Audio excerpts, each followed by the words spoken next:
So I wanted to talk a little bit about how particularly the Medicaid programs work in Pennsylvania, and I do think there's confusion around it. You know, it was interesting. I was right after lunch, Morgan Plant ran up to me, and we had worked together, done a number of different things, and she looks on my badge and she says, she sees SKYGEN. She says, "SKYGEN, what's that?"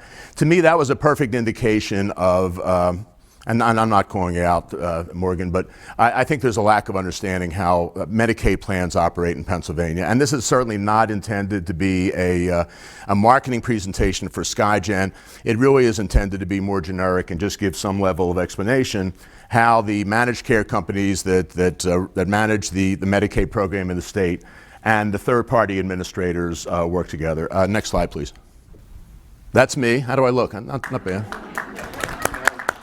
Thank you. Next. So what is a third-party administrator? Basically a third-party administrator, and there are a number of them in the state that support the managed care organizations for their dental programs. SKYGEN is one, Avisa's is another, DentaQuest is another one that operates broadly. But a third-party administrator basically is a business that provides some level of administrative services to an insurance company.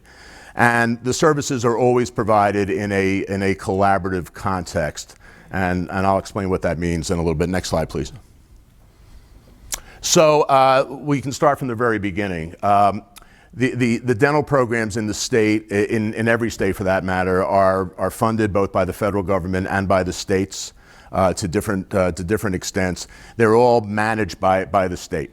So the state on the front end will make a decision, and again, we're speaking specifically about dental programs right now. The states will make decisions as to whether the dental programs are carved in, that's the expression we use, carved in to the broader benefits that are offered to Medicaid recipients, or carved out. And basically carved in means they need to be administered by the MCOs that are contracted with the state. Carved out means that the state largely administers them, but what it really means is that there are separate entities, separate businesses, separate companies that manage them on a standalone basis. A number of states still do that. In Pennsylvania, the dental benefits are carved in to the MCO contracts, and the MCOs are responsible for managing the dental benefits. Next slide. So, you know, it's interesting. When I asked the folks at my company, the people that put together these presentations, to come up with a deck that explains TPAs, third-party administrators, the deck was like 50 pages long. There is a great level of complexity and a great deal of functionality in managing these dental programs. For the purposes of this conversation, I've really tried to distill them down to sort of the basics. And I will say that there is always a decision made by the managed care organization exactly how much of the dental functionality is going to be retained by the MCO and how much is going to be what we call delegated to the third-party administrator. And it varies, and there's a whole continuum. As an example, when I was at AmeriHealth, it was what we called a hybrid program. So the managed care company, retained all of the provider contracting, the credentialing, the provider relations, and a number of other things.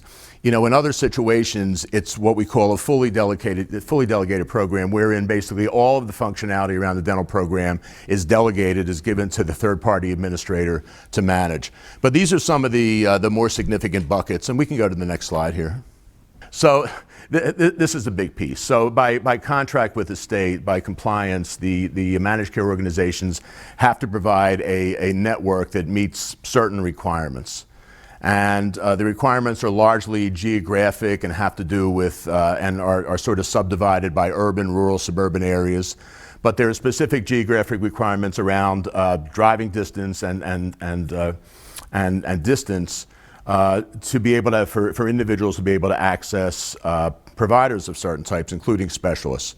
So the challenge, and this is largely, in most cases, the provider management piece is a delegated function. For the most part, the third-party administrators manage this. It's not across the board. But this is a very, very significant piece. So it's a matter of contacting providers, and you know it's really become a challenge. We talk about this all the time. The access issues that we're facing and continue to face, you know, particularly in the post-pandemic era, where a number of dentists made decisions to either retire early or to, make decisions around which programs they were going to participate with. The access crunch is even more exacerbated now post-pandemic. But it's the responsibility in terms of putting networks together to contact dentists, to contract dentists, and there's a contracting process, it's a formal agreement, and then to go through a credentialing process. And again, in the Medicaid environment of the state, it's an NCQA style credentialing. It's a pretty sophisticated credentialing process. There's typically a site visit involved as well. And then bringing those providers into the network and training them and making sure that the providers have an understanding about how the programs work. So this is a very, very significant piece. And again, in most cases, this piece is delegated or managed by the third-party administrator. Next, please. Yeah, this is the member-facing piece is different, and this slide is a little more germane to with the mention of brokers. This is a little more germane to a commercial environment. The member-facing piece is largely retained in most cases by the health plan. So the health plan, the MCO, will do quite a bit of outreach and to the members and make sure the members have their education. For the most part, that is retained. That is one piece in terms of this continuum of functions that is retained by the health plan, the member-facing piece. Next. Claims. So this is really significant, and the claims, and I'm good by extension with claims, the utilization management, the authorization piece is largely something that's delegated to a third-party administrator.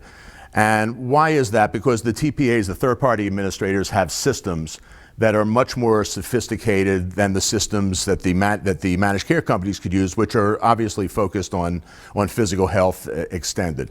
So the third-party administrators have very, very sophisticated systems. On the claim side, again, there are all sorts of rules and compliance-related issues about how quickly a claim needs to be adjudicated and turned around. It's typically in a couple of days. Jeff Fike knows this better than anybody, but it's usually very, very, very quick turnaround. So the systems inherently need to be very, very sophisticated and all, as much as anything, automated. So there's all this auto adjudication and, based on a lot of functionality in these systems. Claim comes in, making sure that the member is still eligible, that the provider is part of the network, all those initial automated decisions that the system makes. And then the claim will go through the edits, making sure that it's appropriate, making sure that the procedure that's asked for is part of the configuration, making sure that any frequency limitations haven't been met, all those rules, all those edits, and then the claim is paid and letters go out and EOBs go out. It's again, this is a very distilled version of something that's very, very sophisticated, and the systems are always enhanced. And I'll speak across the board for all the TPAs. They're always enhanced to make sure that these claim functions happen appropriately. By extension, authorizations, prior authorizations. Again, these prior authorizations are inherent in Medicaid programs. So there's the need to have, basically, to get prior approval for the more major services, for perio, for endo, for crowns, for dentures, and they go through the system too. So those are sent in. They're sent in on a claim form. It's checked that that it's for authorization, not for payment. There's a certain level of documentation that has to be sent in. It's largely x-rays. Sometimes it's a narrative, it's perio charting, different things. And those authorizations are actually now reviewed by consultants. So in the SKYGEN case, we have a host of consultants of different specialties. Some states require home licenses that the reviewer has to have a license in that particular state. Pennsylvania is one of them. So these are literally touched by all these authorizations, and there are tens and hundreds of thousands of them, are all touched by consultants. We have a group that it spends extensive time on this. So that's inherent in, again, in the delegation. This is primarily a function of the third-party administrator. Next, please. Contact center. So again, most of the transactional pieces are delegated to the third-party administrator. Sometimes there's a bifurcation here. Contact center are people that handle calls. basically. And the calls can come either from members or providers. Again, in many, many cases, the member calls continue to be handled by the managed care organization. The managed care organization will have tie-ins in different ways, different linkages to the third-party administrators to be able to access the appropriate information. The provider calls are largely managed by the third-party administrator, so another delegated function. Next. Yeah, around business intelligence. So there's a whole, and by extension, this should be reporting. There's a tremendous amount of reporting that goes on. There's statutory reporting. There's utilization reporting. There's a lot of reporting that needs to happen, you know, inclusive of looking at fraud, waste, and abuse and different potentially aberrant patterns by dentists. There's a lot of look at all that. And that's all managed, again, based on the ownership of the system, that's all managed by the third party, the TPA as well. Tremendous amount of back and forth and file transport. There's a lot of collaboration between the MCO and the third-party administrator. And I guess that's really my takeaway with all this. That, and again, this is a very, very distilled version of a host of other functions that happens to make these programs run. This is really sort of the, I'm not going to say the dumbed down version, but a slimmed down version. That's a better way of putting it. So the bottom line is there's a tremendous amount of ongoing collaboration, communication, conversation between the MCOs and the third-party administrators. And it's really that level of communication that makes everything work best. You know, I know me personally, I have a lot of interaction with the dental directors around the state. When issues come up, we talk and we collaborate and we come up with solutions for things that are within our purview. And I think that's it.